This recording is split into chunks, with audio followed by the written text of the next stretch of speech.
Nikola Vucevic sumama na sa record nila Nowitzki at LeBron. Wizards, hirap, siyam na magkasunod na pagkatalo. Knicks mas nanaig ang teamwork. Rockets panalo na, naging bato pa dahil kay Sengun. At Curry pinakita kay Harden kung sino ang 3-point king, ngunit nagkulang sa huli. Ngunit bago ang lahat, kung gusto nyo ng matibay na basketball shoes, Curry shoes, mabibili lamang sa halagang $2,499. I-click lamang ang link sa comment section. Star ng Chicago Bulls gumawa ng kasaysayan sa NBA laban sa Detroit Pistons. Ang center ng Chicago Bulls na si Nikola Vucevic ay sumali sa hanay nina LeBron James at Dirk Nowitzki matapos maabot ang isang mahalagang tagumpay sa kanyang career. Bagamat may kabiguan ngayong season ng Chicago Bulls, dahil sa mga mas mababang inaasahan mula sa off-season, mahirap masyadong madismaya sa mga resulta.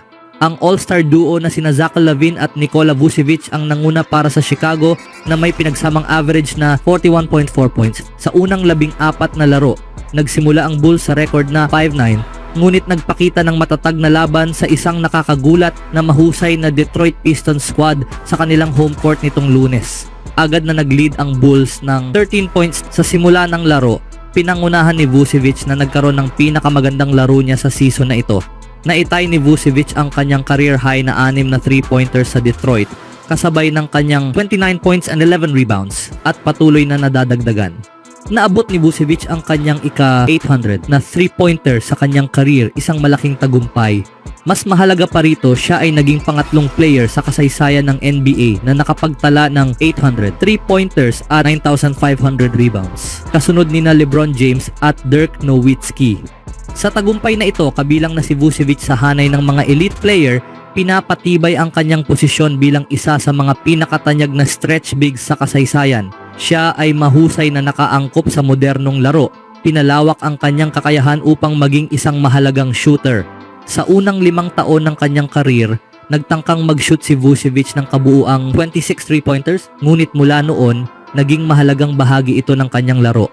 Bagamat hindi maikukumpara si Vucevic kina James o Nowitzki sa maraming aspeto, pinatunayan niya ang kanyang kahalagahan sa pamamagitan ng pagsali sa kanila sa tagumpay na ito. Sa sumunod na laro, karaniwang umaasa ang New York Knicks kay Jalen Brunson sa scoring, pero iba ang ginawa laban sa Washington Wizards.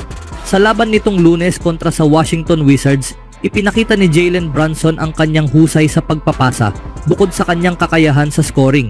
Nagtala si Brunson ng 7 assists sa first half, kabilang ang 2 pass sa mga center na sina Karl Anthony Towns at Jericho Sims habang itinatayo ng Knicks ang 19-point lead sa halftime laban sa Wizards. Natagpuan din niya ang kanyang dating kakampi sa Villanova at kasamahan sa podcast na si Josh Hart para sa 2 points. Si Hart ay nakalamang pa sa Washington sa pamamagitan ng personal na 8-2 run sa kalagitnaan ng first quarter. Isa rito ay mula sa isang kahangahangang no-look pass ni Brunson. Hindi rin nagpahuli ang backup ni Brunson na si Cameron Payne. Nagkaroon si Payne ng napakagandang first quarter, nagtala ng 3 assists at nag-shoot ng magkakasunod na 3-pointers. Itinaas ang kanyang 3-point percentage ngayong season sa malusog na 42.9%. Ngayon na bumalik na siya mula sa kanyang hamstring injury, nagkaroon ang Knicks ng mas malalim na puwersa sa guard positions, kasama si Deuce McBride. Bagamat hindi nakapaglaro si McBride nitong Lunes dahil sa karamdaman, nagpakita pa rin ang Knicks ng kanilang kalamangan sa guard rotation. Matapos ang ilang off-season trades, nabawasan ang depth ng Knicks mula sa nakaraang season. Ngunit tulad ng ipinakita sa laban nitong Lunes, nananatiling malakas ang kanilang lineup sa point guard. Sa kabila naman, Houston Rockets versus Milwaukee Bucks. Damian Lillard nagpamalas ng clutch layup para sa panalo ng Bucks kontra Houston Rockets. Nagpasok si Lillard ng isang driving layup sa natitirang 3.9 seconds pangbigyan ng Milwaukee Bucks ng panalo laban sa Houston Rockets na nagtapos sa 5 game-winning streak ng Rockets nitong Lunes ng gabi. Si Lillard ay nagtala ng 18 points matapos hindi makapaglaro sa nakaraang 3 laro dahil sa concussion protocol. Mula sa 14-point deficit, sa third quarter nagawang makabawi ng Rockets at nakuha ang lead sa simula ng fourth quarter na natili ito hanggang sa game-winning basket ni Lillard. Nag-block naman si Giannis Antetokounmpo ng hook shot ni Alperen Sengun ng Houston sa nalalabing 20 segundo. Tumawag ng timeout ang Houston pagkatapos ng layup ni Lillard. Matapos mag-foul ang Bucks sa natitirang 2 segundo, sinubukang ipasa ni Fred VanVleet ang bola kay Sengun, ngunit hindi ito nahawakan ng maayos sa ilalim ng ring. Muling nag-attempt si VanVleet na ipasa ang bola kay Jabari Smith, ngunit hindi na ito nagtagumpay habang tumunog ang buzzer. Nanguna para sa Milwaukee si Brook Lopez na may 27 points, 10 rebounds and 4 blocks. Nagdagdag si Antetokounmpo ng 20 points and 14 rebounds. Samantala, si Van Vliet ang nanguna para sa Houston na may 26 points. Sinundan ni Jalen Green na may 21 points at si Sengun na may 18 points. Sa huling balita, Golden State Warriors versus Los Angeles Clippers. Muntik nang makahabol ang Warriors ngunit kinapos sa pagkatalo kontra Clippers. Sa kasalukuyang season, ang Clippers ay tila tinik sa sapatos ng Warriors. Pinangunahan ng team ni Ty Lue, ang Clippers ay nagbigay ng 2 sa 3 talo ng Warriors ngayong season. Nitong Lunes ng gabi sa Intuit Dome, mas maganda ang shots ng Clippers mula sa 3-point range kaysa sa Warriors mula sa free throw line. Pinilit ng Los Angeles ang Warriors na mag-turnover ng 19 na beses na parang inuulit ang kanilang panalo sa unang pagkikita. Bagamat maganda ang ipinakita ng Warriors sa third quarter, hindi nito naitama ang kanilang masalimuot na laro sa first half.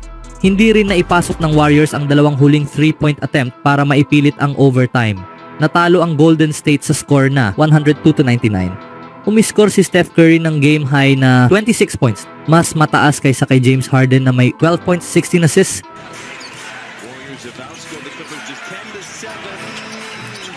Ngunit nagkulang ang Warriors para maagaw ang panalo.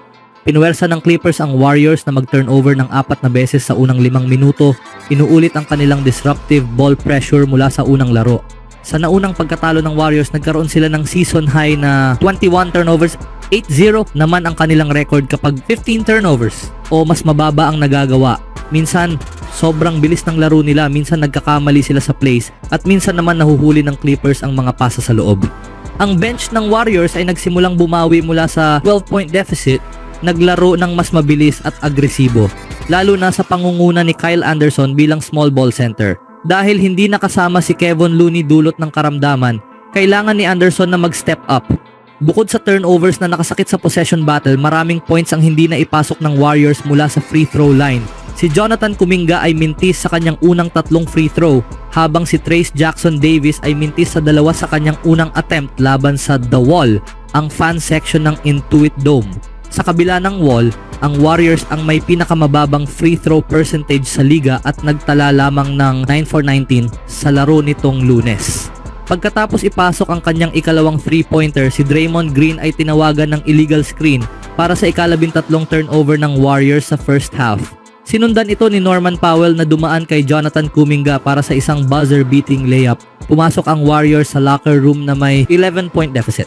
Ngunit sumagot si Curry. Pagkatapos magtala ng 8 puntos sa first half, hinanap niya ang kanyang ritmo sa third quarter. Nakapag-shoot si Curry ng 3 3-pointer sa loob ng 4 na minuto, inilapit ang Warriors sa 5 puntos. Ang pangatlo ay galing sa handoff mula kay Jackson Davis sa corner habang bumabagsak si Curry palabas ng bounce. Sina Curry at Green at naitay nila ang laro sa 72. Nanalo ang Warriors sa quarter na may 8 kalamangan, ang pinakamahusay na third quarter team sa liga. Nabawasan ang kanilang turnovers at nagawang mag-string ng stops. Ngunit nahirapan silang dalhin ang momentum sa ika-4 na quarter. Handa ang Clippers sa mga pag-atake ng Warriors.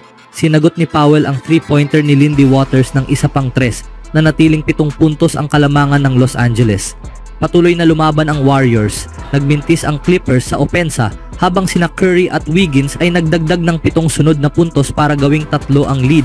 Ngunit sa pagkakataong maipilit ang overtime, nagmintis ang mga 3-pointers ni na Curry at Gary Payton. Hindi kayang mabasag ng Warriors ang depensa ng Clippers. Ano ang masasabi niyo mga kaibigan? On my own, so I gotta get through it. And the only thing I know is to love what I'm doing. Never give up, never slow till I finally prove it. Never listen to the no's, I just wanna keep moving. Keep my head up when I act, head up, that's a fact. Never looking back, I'ma keep myself on track.